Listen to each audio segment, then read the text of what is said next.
Hello and welcome to The Bomb Filter, an experimental movie podcast designed with one thing in mind, to determine the worst movie ever made. We take bad movies and put them through a series of tests to decide just that.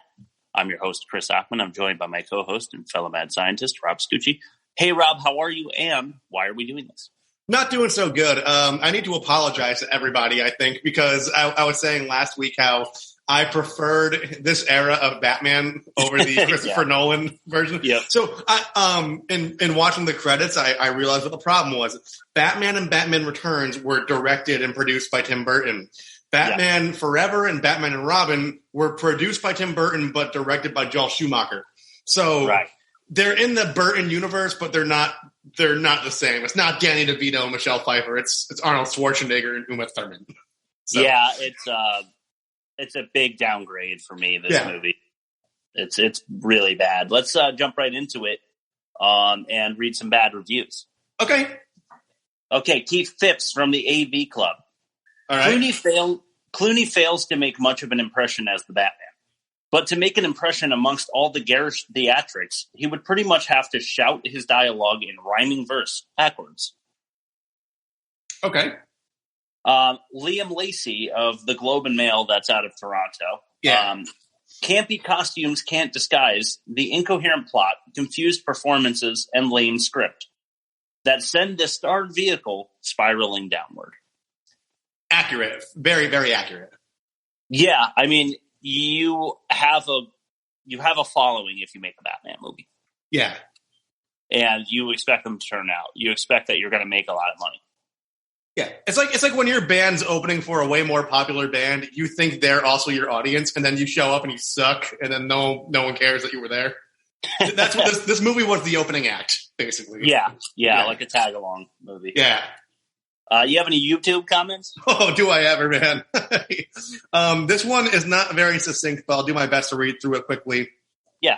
By Inochi 5 years ago, screenwriters were challenged to A, put in the most amount of cheesy and stupid one-liners in one movie like never done before. B, make Batman look like a pompous fool. C, make a female villain that could not thrive without sexual innuendos. D, make a schoolgirl that have always lived in London but has an American accent to all of a sudden be a Bruce Lee martial arts expert without any training. E, make Alfred be able to make a heap of vehicles and Batgirl costume even while being sick and eventually bedridden. F, make the audience hate George Clooney even more than they did to start off with.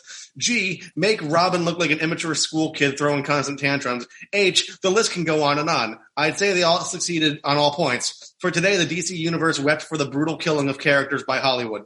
Thankfully, this will be the last of these kind of movies in the series. Back to the darkness they went. Nice. Wow. Yeah. That's great. That's going to put mine to shame. Okay. That was great, dude.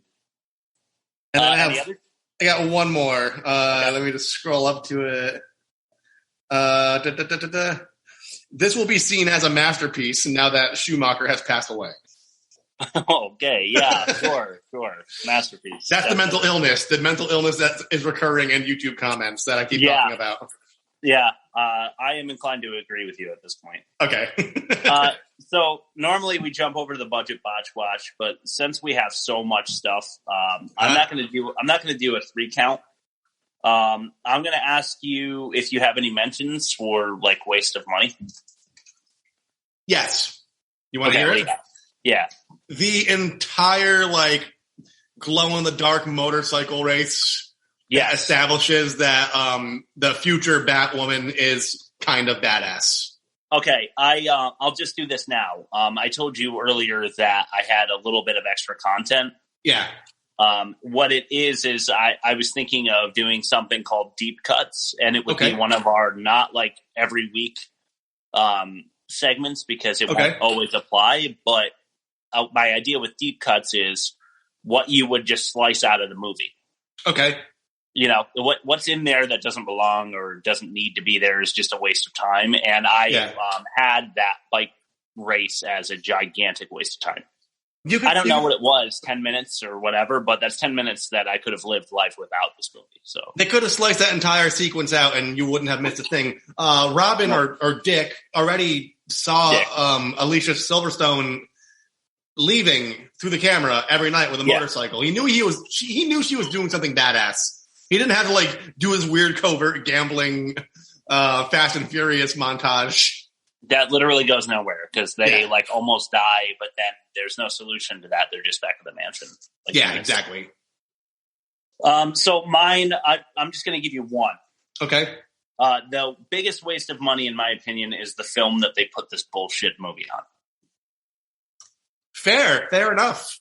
Okay, let's move on to test number 1, the Keystone apparatus. Ladies and gentlemen, boys and girls, step up to witness my latest creation, the darn, tootin', rage-inducing, convoluted, highfalutin Keystone apparatus. You want to know if you're predator or prey? Then step this way and have your say. Wait, oh no, what's happening? Something is going terribly wrong!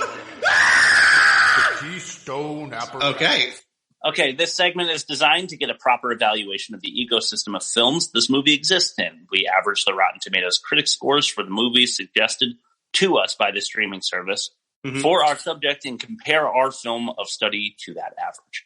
It is then determined if the film is a keystone film in its ecosystem or if it's just another movie among them, if it's prey, I suppose. Okay. So I'm going to just list off the ones, give you the percentage, the critic score, and then I'll give you our average for our score. Sure. Number 1, Catwoman with Halle Berry. Have you seen that? No. We're going to have to do that. It showed up twice now, I think. Yeah, we're going to have to do it. I've seen it. Okay. I watched it, because I like watching bad movies. I think we both do. I watched it because I heard it was terrible, and it is. It's really, really bad, so we'll have to do it. Superman Returns with Bosworth and Marston got a 75. Daredevil with Affleck and Garner got a 44. That's a bad movie. Yeah, it is. Batman Begins with Christian Bale and Liam Neeson got an 84. That's a good movie. That's a fair assessment, yeah. Green Lantern with Ryan Reynolds, 26. Okay. Fantastic Four with Chris Evans and Jessica Alba, 27. Hulk with Eric Bana and Jennifer Connelly, I believe it is, a 62. Okay. So when you average those all out, you get a 47. Yeah. How do you think Batman and Robin did? So I want to say this one. I want to say this one did really well when it came out, and then did not age well. So I want to say that being kept in mind, I want to say probably in the 30s, like a 33, 35. It got a 12. I was way off. Okay. So 12 from 47, our score is a negative 35%. I don't know what happened in my childhood, man. I remember these movies being the fucking shit. I had the Batman Forever soundtrack, had U2, I had Smashing Pumpkins. It was like in my CD player for a while. Yeah, I'm sorry, man. This is what happens. You end up making bad movie podcasts with your also damaged buddy. Yes, exactly. All right, let's move into test number 2, the elevator movie plot pitch. Okay. So an easy way to determine the strength of a movie is to summarize its plot as succinctly as possible. The gold standard plot pitch for the bomb filter is Spielberg's Jurassic Park. Short, clear, and easy to understand, Jurassic Park can accurately be summarized in as little as 10 seconds. When summarized, bad movies are convoluted, unclear, and lengthy. To help us determine how bad our subject is, we compare its plot pitch to that 10-second standard, and any seconds past that 10 adds to our score. We also administer a star rating for the quality of the plot itself. So let's get into it. Test number 2, the elevator movie plot pitch. Hey, I gotta show you my script for this movie that I just came up with. It's have you ever seen Top Gun? It's like the guy from Top Gun, but he works at a mall. And so it's the night of the he's trying to hand out those little lotion packets as a sample. Hey, sir, I know you're in a hurry. Would you try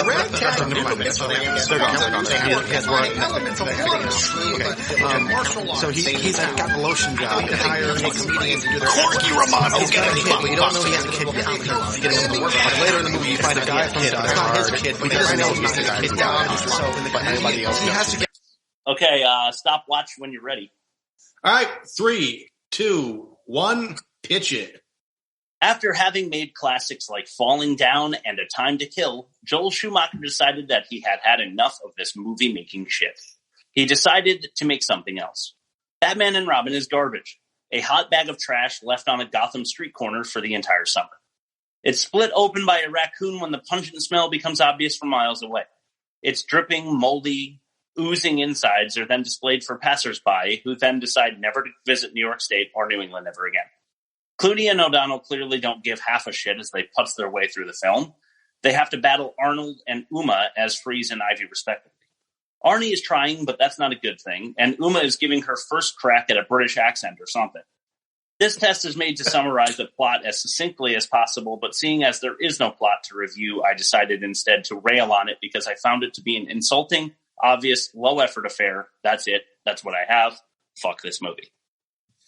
All right. Well spoken. 57-38. You want to call that? Is it even 57? Yeah, so the score of 47. That's a good one. Needs all the help it can get, so we'll shave off the point 38. Okay. All right, so 47. My pen is not writing. But, okay, there we go. Good to go. Okay. Okay, star rating, pal. I'm going to give you a 3.5 on that. That was it lets the viewer know what they're getting into. I think it's fair. I don't think it was a fake British accent. She was trying to speak in non-regional diction, like a weatherman or a weatherwoman. You know, okay. Thanks, Tom. Back at the Macy's, sales are a bustle. You know what I mean? Like just that whole. It felt to me like she was going for that like sophisticated Louisiana kind of like, I don't know, Colonel Sanders kind of feel. I don't know, but I hated it. I thought it was bad, and she did some overacting. Yeah. You want to move on to test number 3? Sure. What? Let's go ahead. Yeah, good thing we're flying here because it is chunky. It's a chunky one. Okay. So test number 3 is the indefensible dialogue counter. This test gathers the horrible lines of dialogue into a collection that is then tallied to give us our score. If Rob can't defend it, then we tally it. In this particular indefensible dialogue counter, we are going to lightning round because it is unbelievable how many bad lines there are. So Rob, stop me if you do like the line. Okay. Give me your defense, and we will not tally it. And then once I tally how many lines you defend, I will subtract it from how many there are total, and that will be our score. Sure. Okay. Let's get into it. The indefensible dialogue counter. Something that makes absolutely no sense. Something similarly stupid. Okay, number 1, Robin. I want a car.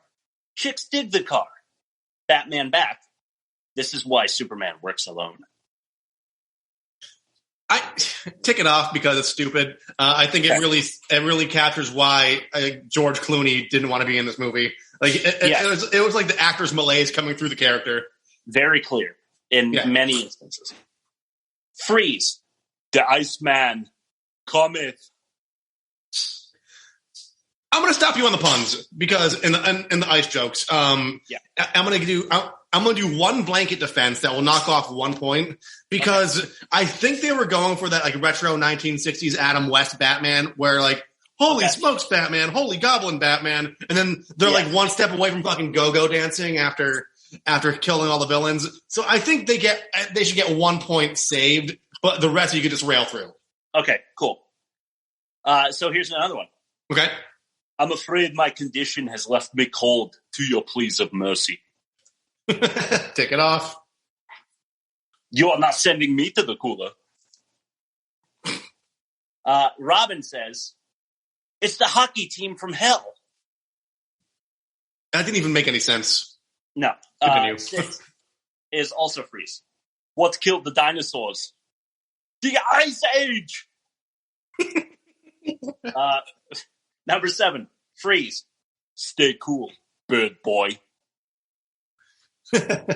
Number 8, Poison Ivy. Okay, this is rough. Drats, my experiment to mate the Dronian orchid and the South American rattlesnake have failed again. So not only is it a cheesy bad line that's supposed to make her sound smart, but my experiment to make have failed. So she responded to her own start of that sentence like it was pluralized, but it was singular. So it's also bad grammar. Yep. The mad scientist says, this is number 9. Okay. Ladies and gentlemen of the ununited nations and our mystery bidder, who we never find out about, I have created goes on. I have created viaducts to the most primitive part of the brain, the limbic system. Now I add my super soldier serum, to which I've added my own mix of steroids and toxins. I'm getting major M. Bison genetically modified anabolic steroid juice. Yeah, just they hit the button and the Mountain Dew IV starts dripping, and all of a sudden it's code red. Yeah, exactly. Number 10, the same scientist is talking to the mystery bidder, I suppose. Okay. Over the phone, and he says, "We'll have a flawless super soldier out to you tomorrow by overnight mail." Can you imagine that? Yeah. All right. Number 11, Ivy is saying that her blood was replaced with aloe, her skin with chlorophyll, and her lips with venom. This one pissed me off so much because you learn this like young. Like snakes have venom because they bite you when it goes in your vein, like venom, vein, venom, vein. She lips would be poisoned because she's killing people by kissing them. So even the Big Bang Theory has better research when it comes to these deliveries. So that one, I actually paused and was like, "What?" And I texted you, I think, immediately after watching that scene. It's just really bad. Just dialogue is unbelievable. Robin talking to Batgirl. We don't know it's Batgirl yet, but she asks what kind of motorcycle it is. He says, "It's a competition racer. I'm fixing it up." That's not what kind of bike it is. That's just their way of dodging, like, not having a sponsor for the bike, I guess. Yeah, that's a rights issue. Yeah. Batgirl. I don't suppose they have fax machines on elephants.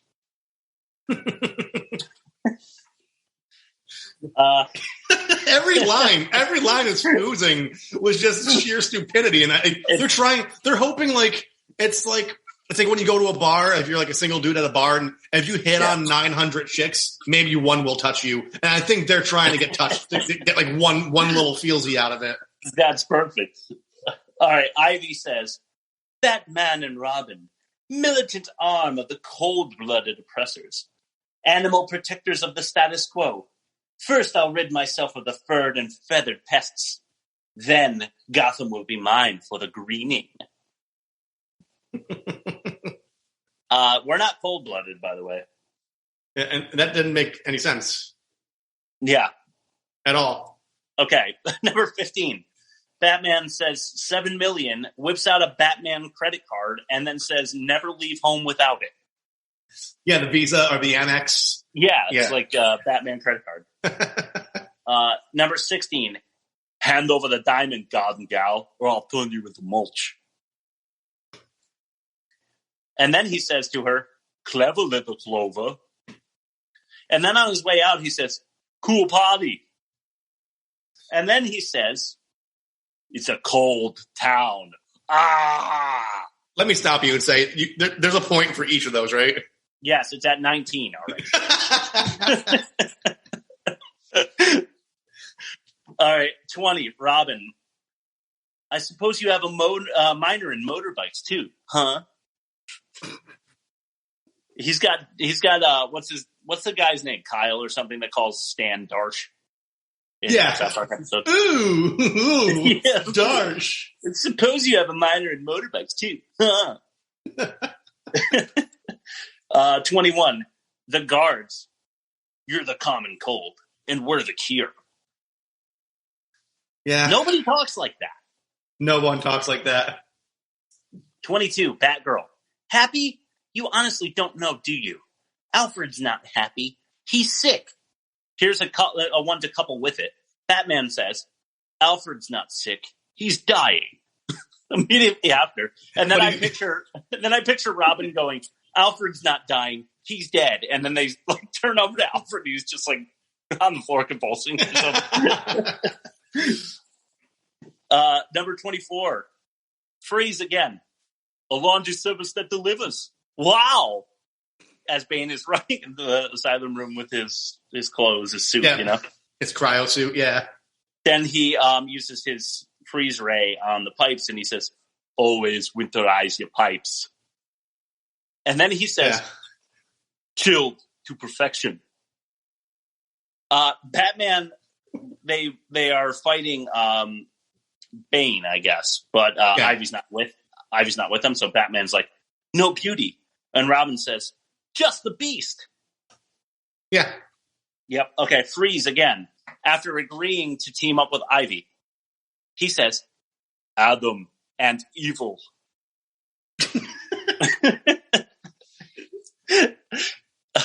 Number 29. Mm-hmm. Ivy, while Bane is lifting the signal, she says, let there be light. And real quickly, not even having to do with dialogue, couldn't he just have turned the signal a little bit instead of ripping it out of its foundation? Yes. What if they had to pull that stunt again in the future? Like they wrecked any possible chance of a repeat? That's a good question.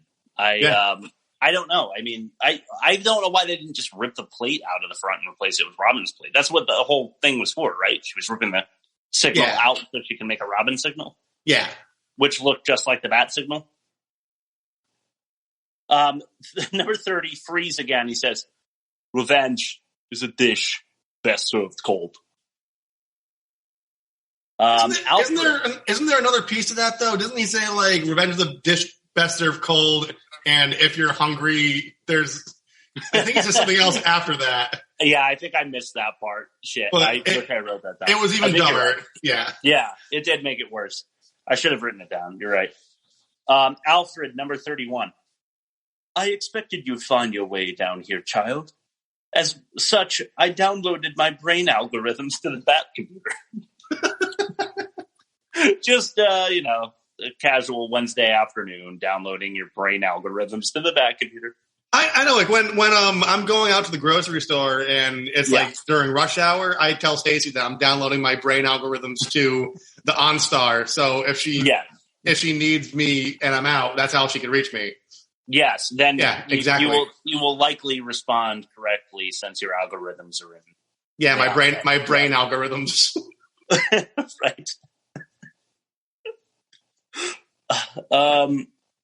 Number 32. Robin says, "Rubber lips are immune to your charms."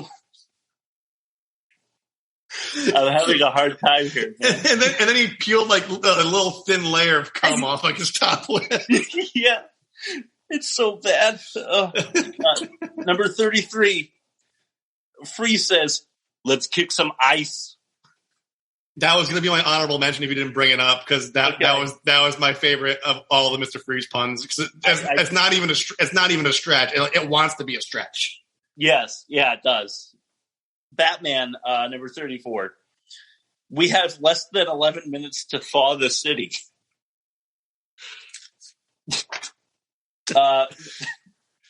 Number 35. Robin says, "No sign of snowman." Batgirl says, "Maybe he melted." Batman says, "No, he's just hibernating." Do snowmen hibernate? Is that a thing? I don't think snowmen hibernate. I don't think so either. I don't think they gather nuts during the fall and then hide in a tree trunk. You know how terrifying that would be? Just like snowman corpses just hiding in tree trunks during. Yeah, that is a nightmare for sure. Number 36, and I have a couple more, and then we're done with this section. But I think we made good time.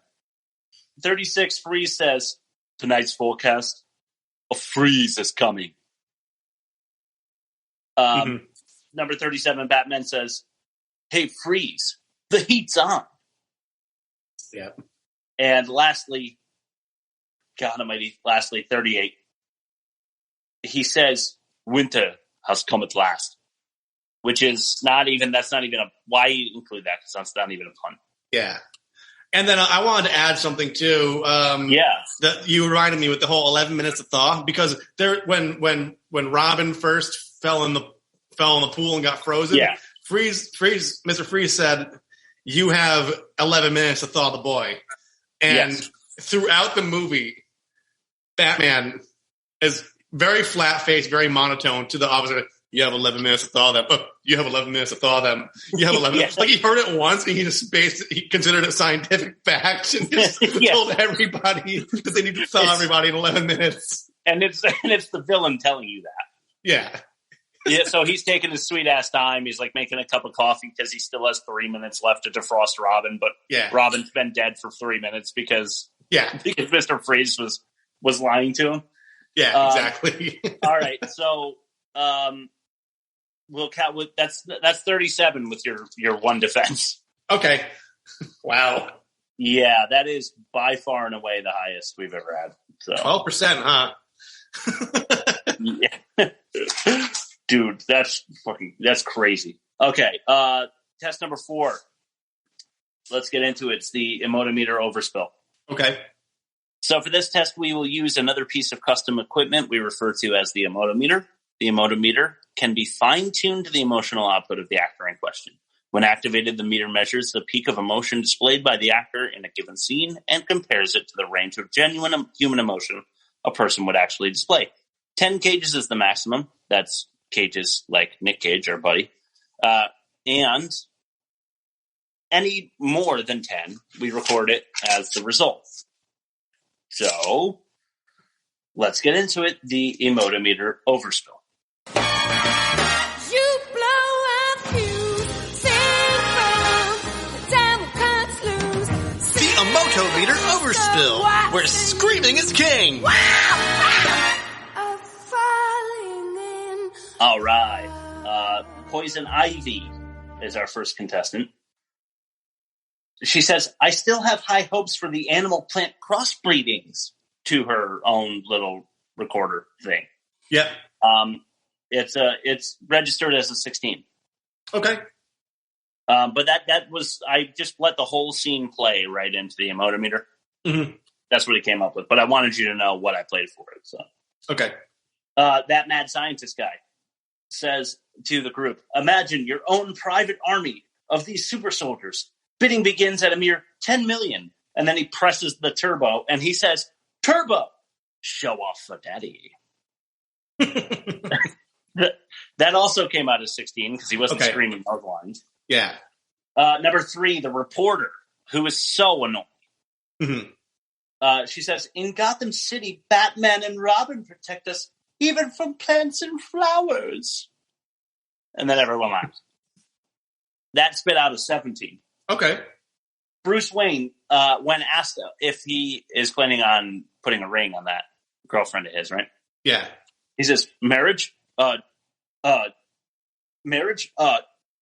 Give me a hand here, to his girlfriend.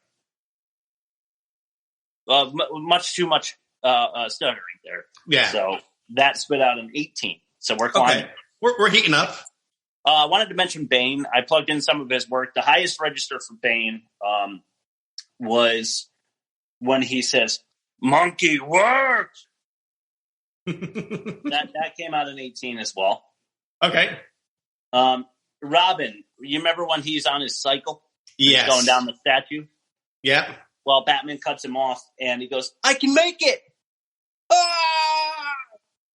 Yeah, and then it zooms out while it's like raising his fists towards the sky. Yeah. That spit out a 19, which I thought might be a little low, but it's hard to adjust these machines. They're very. Yeah. And you know what? He had valid reason to. It wasn't so much that he was overacting. He had a legitimate reason to be frustrated. So that's probably why it was only 9 points over. Yeah. Yeah, good point. Because you would be mad. Yeah. Batman almost killed him. So exactly. Ivy says, Bane, an exit, please. Reinforced steel, not good. That got a 19. Okay, so random cop, when Freeze turns on the ice in his lair, says, my lungs are freezing. That came out of 20. Okay. All right, Freeze, number 9. Tonight, hell freezes over. That came out of 22. That's fair. That's a fair assessment.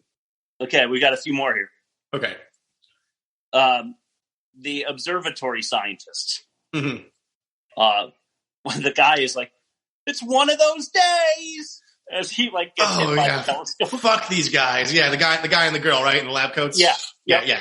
So Batman and Freeze are fighting, and the guy again is like, "Dirty fighter, dirty fighter," and then he throws out an "ah," and then "oh." Yep. So he registered at 23. He's up there, man. He's up there. Yeah, he wants to see the Joker. Yeah.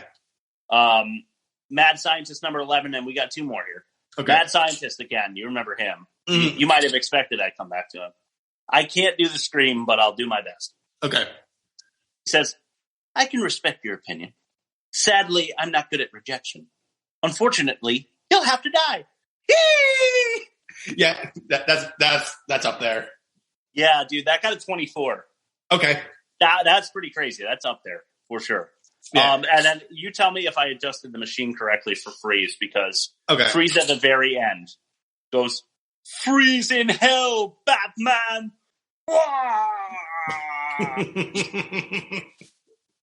And that got a 26. That's a fair assessment. Okay, so keep it at 26? Yeah. Okay, done deal. I'm just plugging that number in for our test scores later, and that means that Mr. Freeze is going to head over to the full-on Ass Cheek Championship. Okay, right on. And I've got one honorable mention. It's Bane. Oh yeah. He's not. I was like kind of like watching it, like kind of ignoring his part because it's such, his dialogue's so stupid. But about a third of the way through the movie, I'm like, he's just saying what he's doing loudly. And when he's planting the icicle bombs for Mr. Freeze, he's literally running around the observatory going, "Bomb! Bomb! Bomb!" He does it like 6 times. That's awesome. Yeah, he's just yelling "bomb" over and over again. Dude, I'm definitely going to plug that in later just to see what it gets. But for now, our full-on ass cheek is Mr. Freeze and the Joker. So when you're ready, we'll play that bumper and we'll send it down. Okay. Ladies and gentlemen, let's get ready to ass cheek! Hello and welcome to the Ass Cheek Arena. We're excited to get things underway, pitting 2 comic villains against one another. The action is about to start. Let's head down for introductions.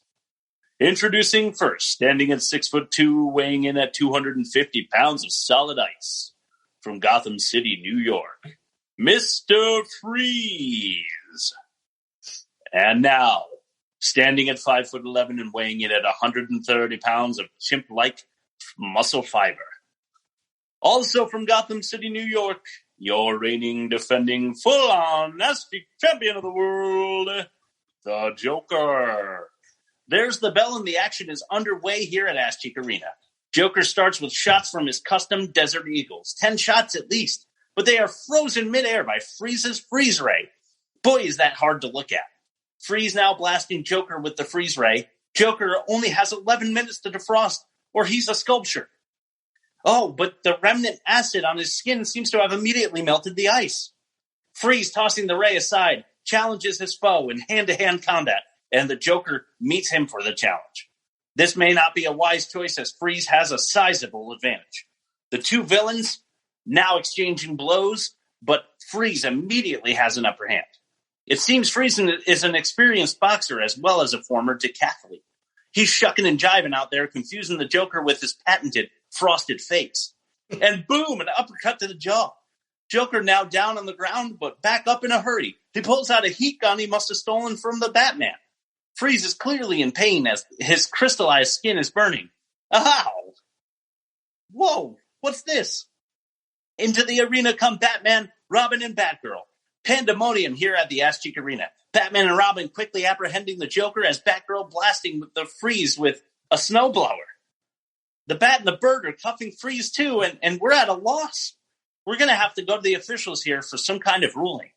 While we're at it, we're going to send it over to an ad read. Okay, let me just get the ad read open. So, we're going with a cold theme here. Today's episode of The Bomb Filter is brought to you by Freezer Weezers, the only Rivers Cuomo themed popsicle.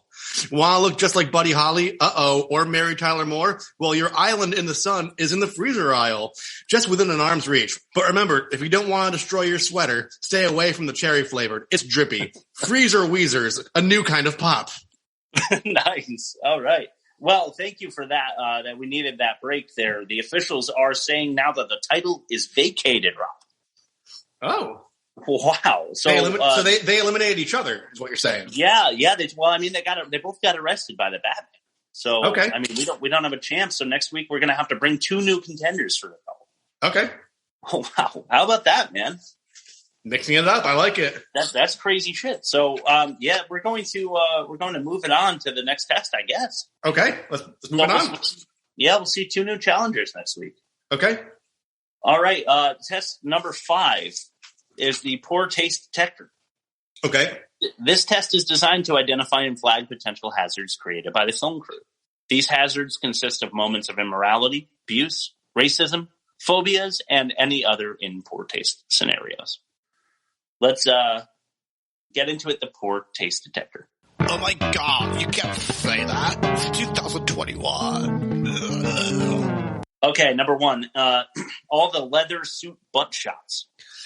That was going to be my mention. Okay. Let me ask you this. Do you think, because they started it with Batman and Robin suiting up in the beginning, do you think they did that just so they could get away with doing it for Batwoman without being questioned because they showed the same thing that they showed earlier?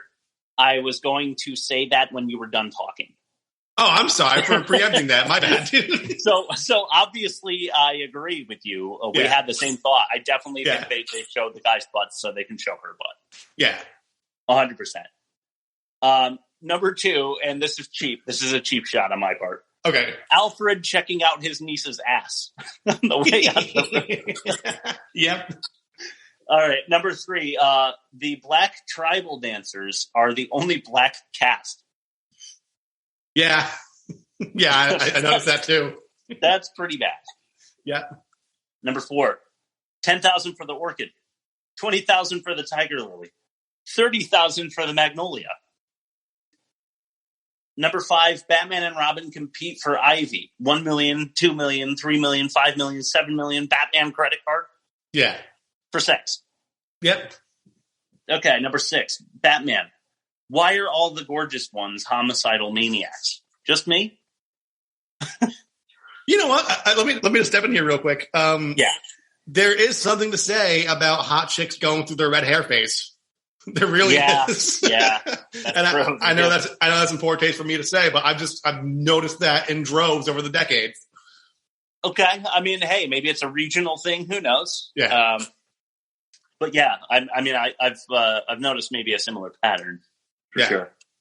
Why did Ivy kill Freeze's wife? That's my number 7. She just kills him. I don't know, because Freeze was already on her side. Yeah. She didn't need to manipulate him any further. He was already in. I think she wanted to bang him. Could be. Yeah, because she didn't want to be second fiddle to Freeze's wife. I think you're right. But still, really, the character has to be that, like, run-of-the-mill, shallow, sexual, you know? Yeah.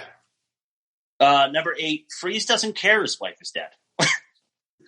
Well, no, he had that single tear that turned into an ice cube. Yeah, and then he's, like, happy to be vengeful, you know?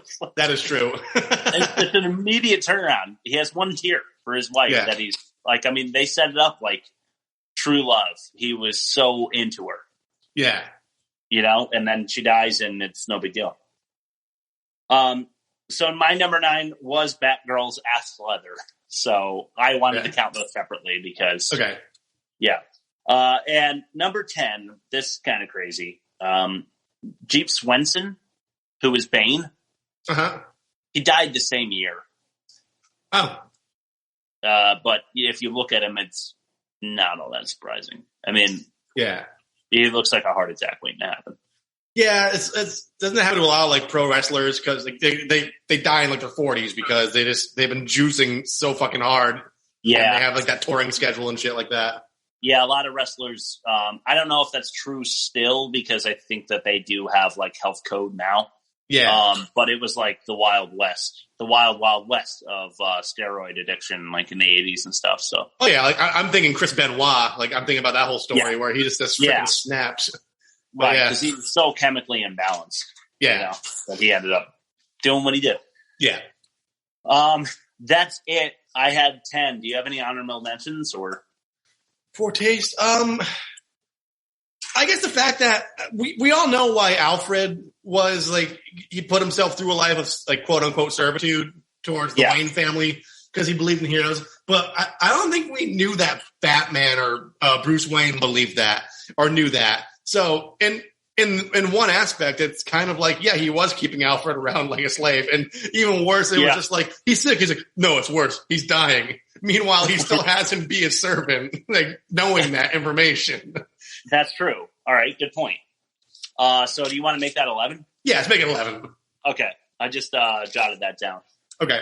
Okay. Let's get into test number 6. Okay. Accounting for entropy. All right. So bad movies rely too heavily on films of the past. When recycling an idea, a director or writer is committing to a trope. Almost every movie has one or two, but bad movies have many. We count them up to help us evaluate the film. Let's get into it. Test number 6, accounting for entropy. Obvious tropes. Brought to you by, oh, he's right behind me, isn't he? We're gonna need a bigger boat, and well, fuck me sideways and call me Senator Blimpy.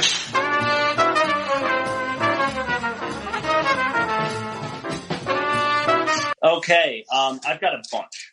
Yeah, no, this movie's pretty much a walking trope on legs, on a Batmobile. Pretty much. I am going to start with the nameless freeze goons. Okay. I mean, like every bad guy's got to have an army, I guess. Yeah. You know, so number 2 is the hero gadgets, like the heat gun and the fucking emergency ice skates. Yeah, and like all the different heat guns and the clip-on. Like, how many grappling hooks do they fucking carry on each belt? Yeah, I don't know. It's like those video games where you have like unlimited inventory. Yeah, you know, it's a joke. Like, there's no way they can carry all this stuff. Yeah, but they pull it out of like some hidden pocket in their ass leather. Yeah, exactly. Number 3, the freeze bad guy rundown. So they're in like the computer and then giving us his backstory to Alfred. Yeah. Number 4, the dying mentor. Yep. Number 5, Ivy's self-explanation. So she gives us her bad guy rundown by like explaining how her lips are poison and blah, blah, blah. And then what her motivation is, basically. Yeah. 6, Freeze needs one more large diamond, and that's basically a 0 hour, I think. Yep. Number 7, the large diamond save the rainforest auction and female sale.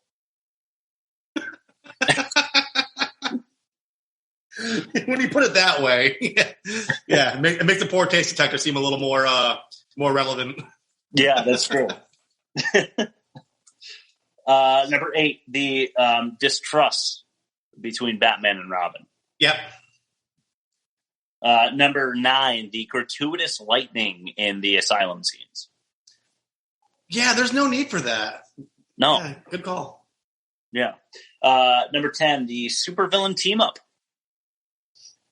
Different motivations, same enemy. Yep. Okay, number 11, I like this one. The endless gravity pull of stairs. So when Freeze kicks the tops, they never stop falling. No, they're long-ass staircases, too. I think it's like spirals, even. Yeah. Number 12, so this is kind of the same as number 8, but the mentee jealousy angle. Yeah. So, okay. It's not the same because they don't quite, like, Batman doesn't really trust Robin. Yeah. And that's standard, but the jealousy angle is slightly different, but, happens a lot. So, number 13, the city freezing 0 hour as well. Okay. I guess in this one, the city does basically freeze, though. So, but they have 11 minutes to thaw it out. Right, 11, yes. Yeah. 14, each hero helps to figure out the solution. So they like just trade off lines. Like they're helping each other solve the math equation. Like, oh, so this means this, and that means that, and this means this. And, all of a sudden they have the solution. Number 15, of course, the secret video recording of Ivy. Yeah. That's actually it. Do you have any mentions? You got the 0 hours. The going with the jealousy and the mentor-mentee thing. Them trusting each other at the very last second when they need to, and going like, "Oh, I was here for you all along." Can we add that to that? Yeah, definitely. So that's kind of like the Wild Wild West, like buddy cop resolution. Yeah. Yeah. Okay. Cool. We'll add that in for 16. That's okay. Cool. That's kind of a lot. I'm feeling like I can cool it a little bit because I know that like our energy is a little frantic. And now that we're on to test number 7, we're actually only 50 or so minutes in, something like that. Yeah, I'm going to try to tone it down a little bit, and we'll get into test number 7, bad effects, side effects. All right. So this is a simple test idea with a complex but accurate structure. We grade the movie's computer graphics or practical effects on our custom scale. So here's the scale. Really, really bad CGI is Deep Blue Sea. It's Deep Blue. That's what we call it for the sharks, which were terrible. Slightly better, Total Recall. That's an Arnold movie, and it's usually used for practical effects like claymation, bullshit like that. Yeah. Better still, Rock Scorpion. This is a reference to Dwayne "The Rock" Johnson as a half scorpion, half human god thing in his role in The Mummy Returns. And lastly, the best of the bad is Beowulf, a slightly off-putting depiction of humans. The entire movie is CGI, but it's pretty good. That's our scale. Bad CGI till the day I die. So, I've got a lot here, and I think we're actually going to duke it out a little bit. I actually want to know what you're going to think about this, because this was like, what, 97 or 99? 97? So, like, this was a really weird time for CGI. Like, it's ambitious, and I respect how ambitious it was, but also considering how ambitious it was and how much I probably spent on this movie, some of it didn't look very great. That's my problem with it, is that it actually had a $125 million budget. Wow. Okay. Which in 97 is huge. Yeah. You know, I mean, it was like a couple years before when Waterworld was the biggest budget ever at 200. Yeah. So, I mean, that's not 200 million, but 125 is a ton for 97. It is. So, I am not very charitable. Yeah. So, number one, I just said the sets are bad. I didn't even give it a score. I just wanted to say a lot of the sets look like basically it was a nice cake with like standard frosting, but then you put like action figures on it, and then you sprayed it with like silly string and slapped it with silly putty. And like by the time you were done with the cake, it had like all sorts of inedible things on it. It was super, super layered over. It didn't look good to me. And I just was like overwhelmed by a lot of the sets. And then they put a bunch of dry ice on the floor out of shot, so it just looked a little smoky around it. Like the equivalent today would be like just somebody in the corner just vaping really hard just to get the smoke coming out. Yeah, right. All right, so number 2 really is number 1. The ice rink floors, ice boulders. What the fuck? Yeah. I gave that a deep blue. It's just stupid. Yeah, I agree with that. Number 3, the freeze ray. I actually gave it a deep recall, somewhere in between, and I just bumped it up because Total Recall is Arnold's movie, so as like a shout out to him, and it didn't look, a half point. It didn't look cool, like in the iteration of freezing people, but like once the people were actually frozen, I thought the figurines of the frozen people looked pretty cool. Yeah, that's fair. Okay. Yeah. That I agree with you.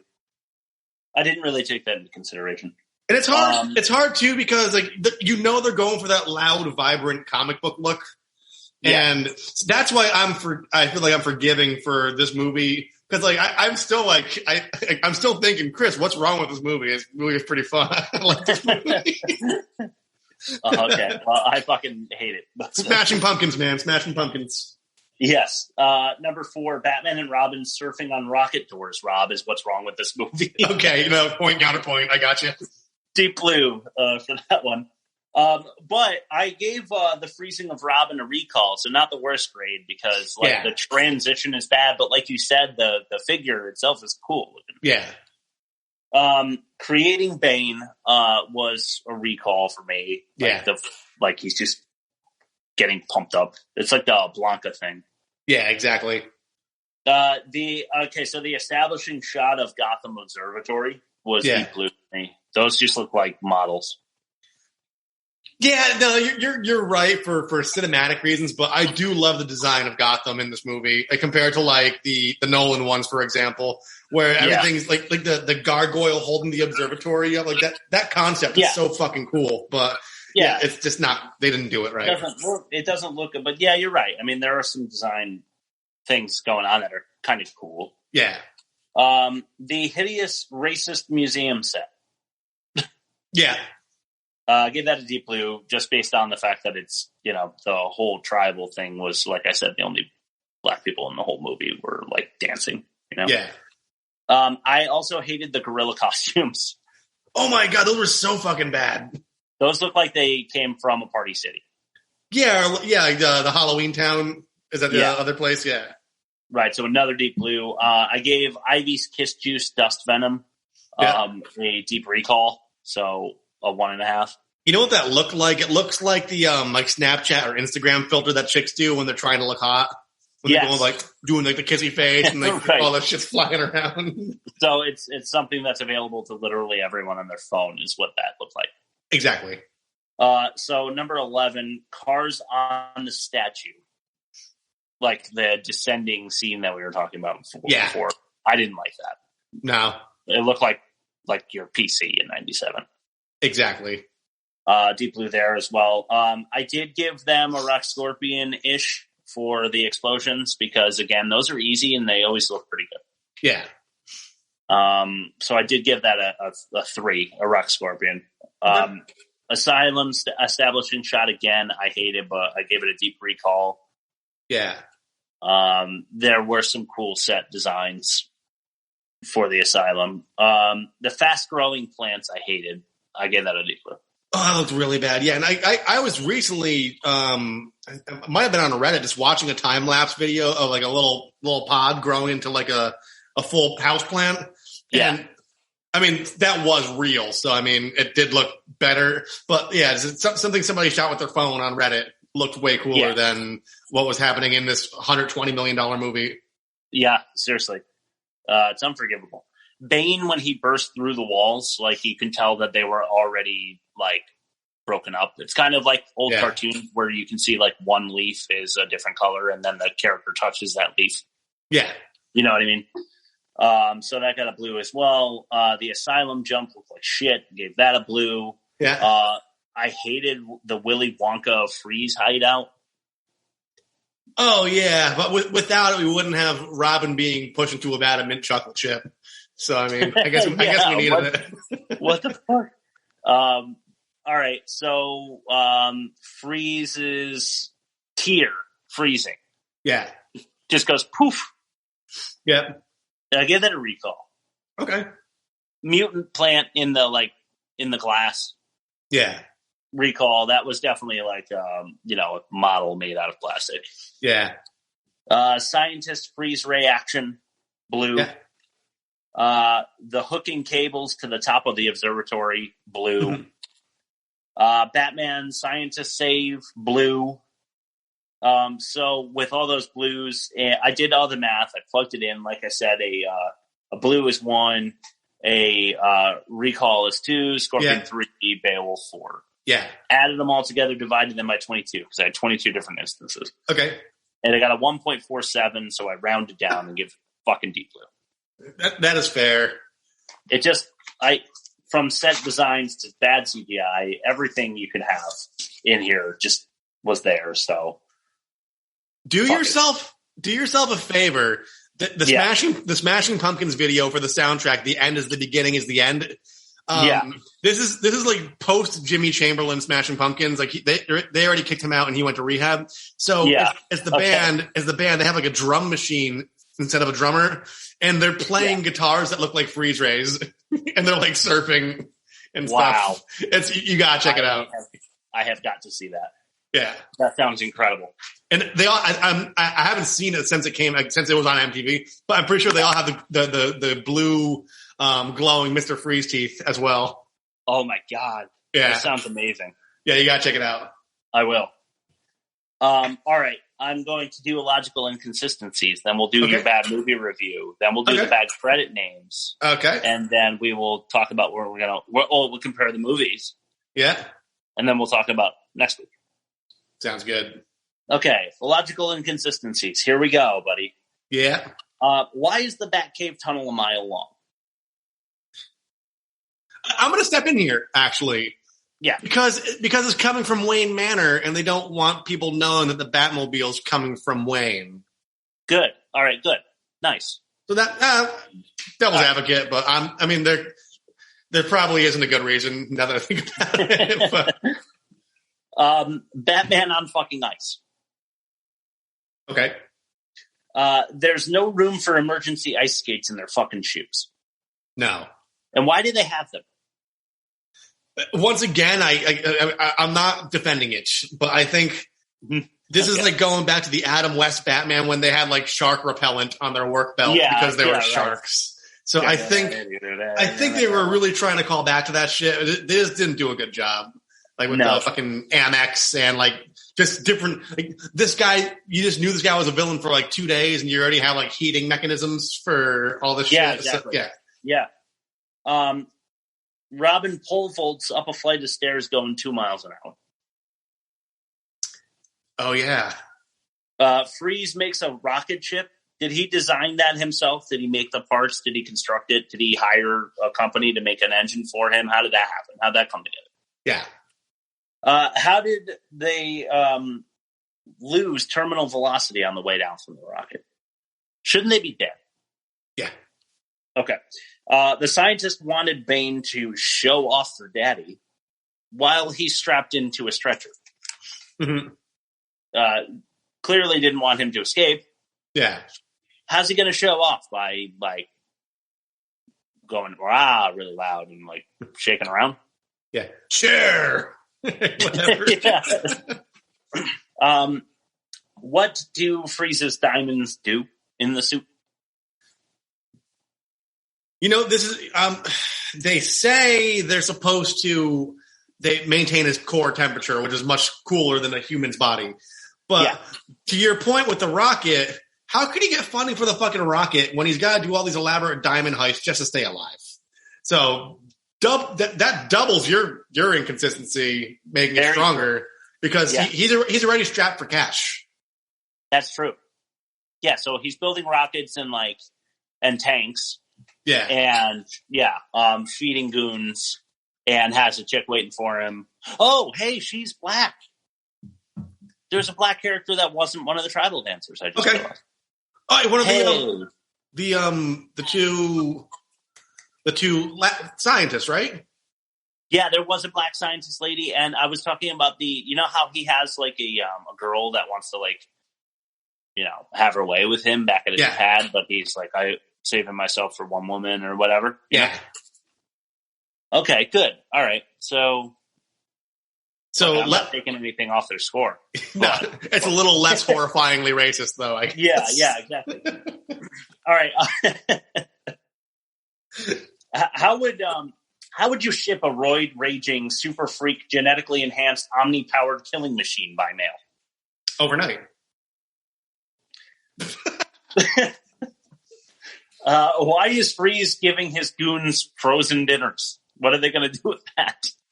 They're just holding like vacuum sealed, freeze packed like Hungry Man's, like TV dinners. Yeah, yeah. Why are they devoted to him? What does he have on these guys? He's got nothing to offer. Actually, yeah, you got a good point. He's got blackmail. Probably, you're right. I guess. And then he freezes one. One of them comes out with a newspaper and is like, "Boss, you got to see this newspaper." And he's like, "Phew," just like freezes him to death. Yeah. I wouldn't want to work with him. No. Why is it that the observatory's mission is to look back at Gotham? I didn't even think of that, but that's really fucking stupid. I'll tell you why. It's so that they can melt the frost. Yeah. And that's the only reason. Ivy says, forget the stars, look here on Earth, after they literally just explained that that's what the observatory is meant to do. How did the ground and venom, chlorophyll, and toxins spit back out an unharmed supervillain?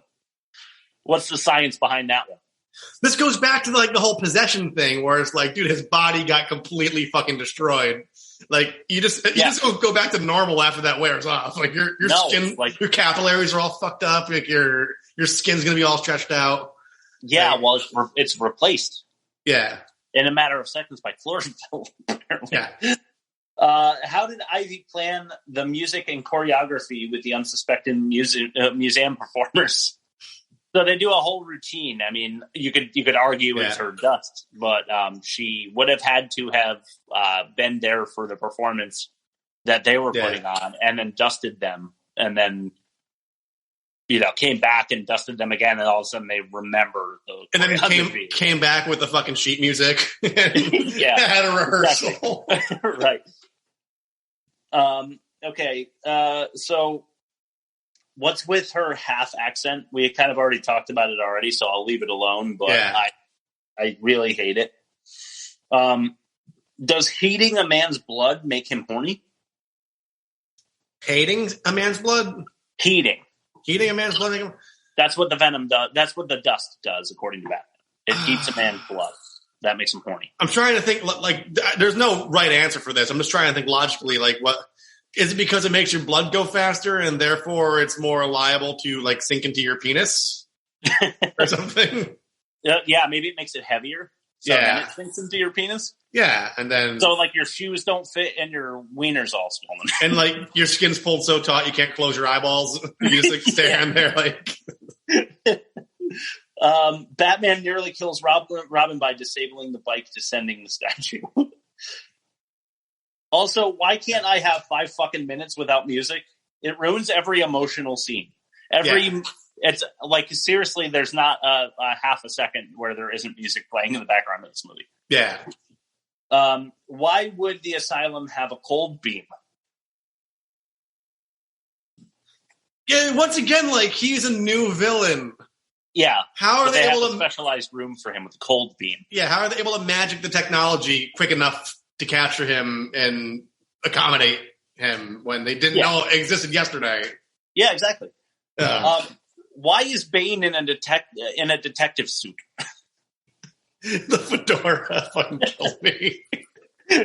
he like he's about to take some notes into a little sketch pad and find Batman that way or something. And then he's gonna like do a striptease dance to "Toxic" by Britney Spears on his way out or something. Yeah, he's like world's greatest detective. I'll see about that. Yeah. Bane steps on one board with those like highlighter colored villain guys. Yeah. He steps on one board. They're all standing in a parallel line, and all 5 of them go flying backwards. Yeah. One board. Like, so you see that in some movies, and the board like hits the bad guy in the balls or something. Yeah. You can't launch 5 people with one skinny board that only one person could plausibly be standing on. But that's fine, I guess, for them, whatever. Bruce's girlfriend wants to spend the rest of her life with him, and they haven't been together for a full year yet. They're rounding on a year. He's got to get a prenup, dude. Well, seriously, that does seem like digging to me. Yeah. How did Robin and Batgirl get off the bridge? Because, like I said before, they just transition away. I think Robin would he grabbed out and just pulled. He was like, "Yeah." That was it. Yeah. Stage 1 McGregor syndrome. That's totally made up. Yeah. But since it's McGregor's syndrome, I was picturing Alfred screaming Irish obscenities and punching everybody.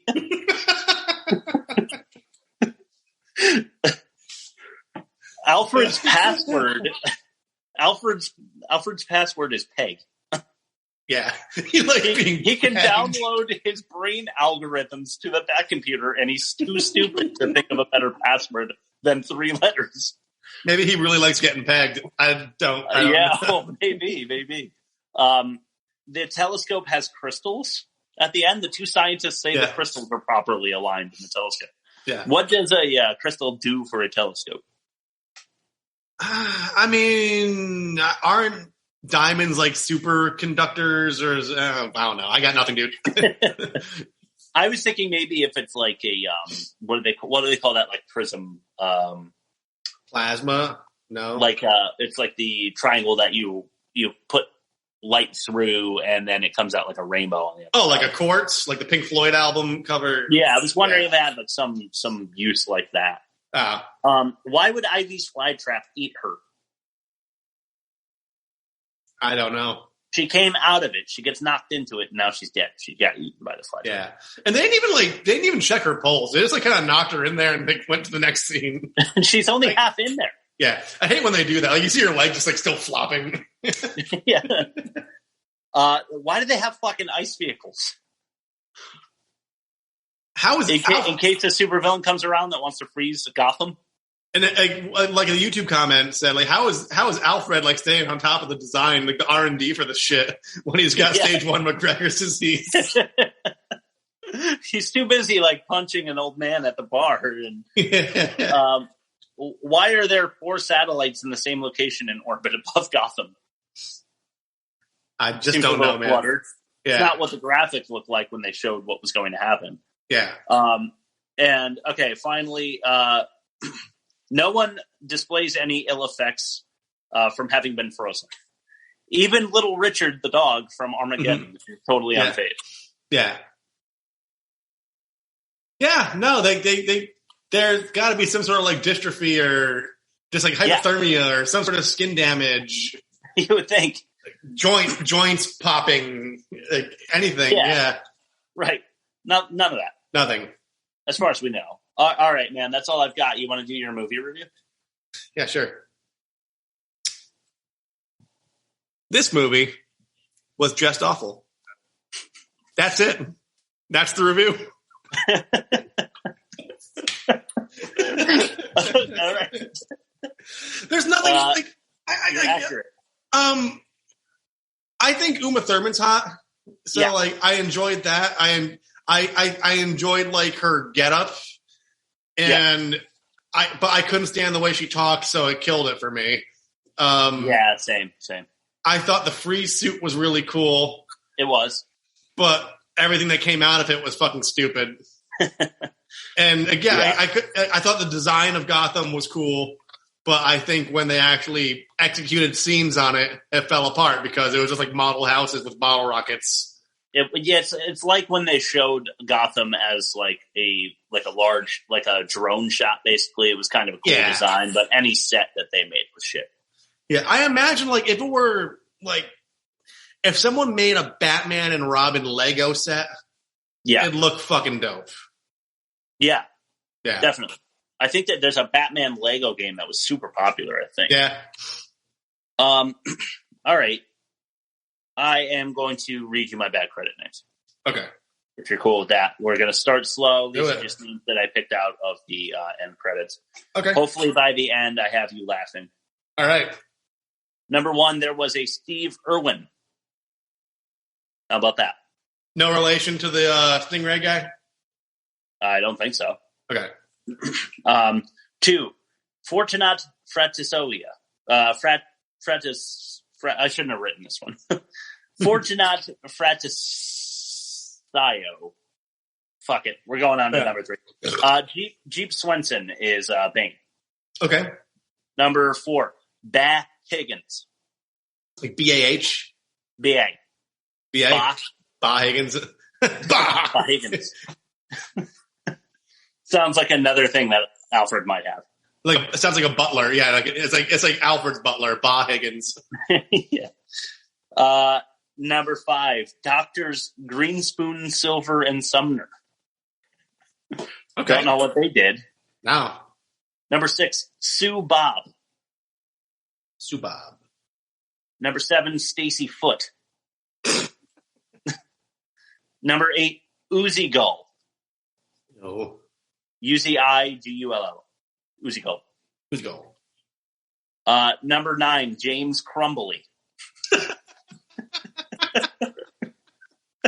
I just imagine like a muffin man walking around, like a coffee cake muffin, just like dropping his scales. He hands you the muffin, but his fingers just fall apart. Yeah. Number 10, Harry Ross. Number 11, David Stump. These are good. They are good this week. 12, Chuck Buckner. Chuck Buckner. Number 13, Stogie Stettenjatten. Okay. Number 14, Dick Johnson. So he's got 2 penises. I like that one. It's a manly name. Okay, so last 2 are actually repeats. Okay. I've heard these names before. All right. Number 15, do you remember Mick Cuckers? Yes. That was an earlier episode. Mick Cuckers is back. Okay. And number 16, Buddy Joe Hooker. Yeah. Yeah. So the Bash Brothers are back. Mick Cuckers and Buddy Joe Hooker. Nice. All right, man. You want to do the movie comparison? We blasted through that so fast that we're going to have a shorter pod than normal. We're still getting there, though. We're still getting there in length. Yeah. So let's compare these movies, eh? All right. Okay. Street Fighter, our champion of weeks. Mm-hmm. What number was that we did? Number 4? I think it was week 4. Yeah, I don't know. So it's been a few weeks. I'll look it up right now. Keep going, and I'll get back to you.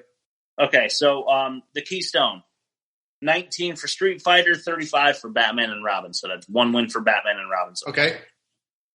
The Pitch, 2 stars and 36 seconds, 47 seconds, 3.5 star pitch for Batman and Robin. So a better star rating by 1.5, but it's 11 seconds longer. Does that 1.5 make up for the 11 seconds? No. Okay, so that's actually two wins for Batman so far. Street Fighter was week 5, by the way. It was number 5. Ah. And this is number 8. Yes. Okay, so by 5, 6, 7, so it's a 3-week champion. I was afraid it was never going to lose, but it's looking crazy here. So IDC 37-14 in favor of Batman and Robin. Okay. That's 3 wins in a row. But they have... So Street Fighter wins a moat with 1 extra point. It's 27-26. Okay. Check this out. Poor Taste Detector, they both have an 11. That's a wash. Okay. Tropes, both have a 16. That's a wash. Wow. So the CGI, our last test, Street Fighter had a deep recall, and Batman and Robin had a deep blue, giving them a 4-1 victory over Street Fighter. Wow. Okay. That's fucking impressive, dude. It is. The full-on ass cheek championship belt is vacated. Okay. So the worst movie ever made is Batman and Robin, 1997. Batman and Robin. Woof. And I think it's deserving because at least Street Fighter was trying to make a movie. Yeah. Failed miserably, but whatever they were making in Batman and Robin 1997 was not a movie. It was just absolute shit. And I couldn't have possibly hated it more. I'm starting to think those 2 Batmans, Batman Forever with Val Kilmer and Batman and Robin with George Clooney, I think those are just like marketing mechanisms because I just remember that shit being so fucking hype when they came out. Like it was everywhere. Like the promos, the toys, the computer games, the Happy Meals, like all that shit. Yep.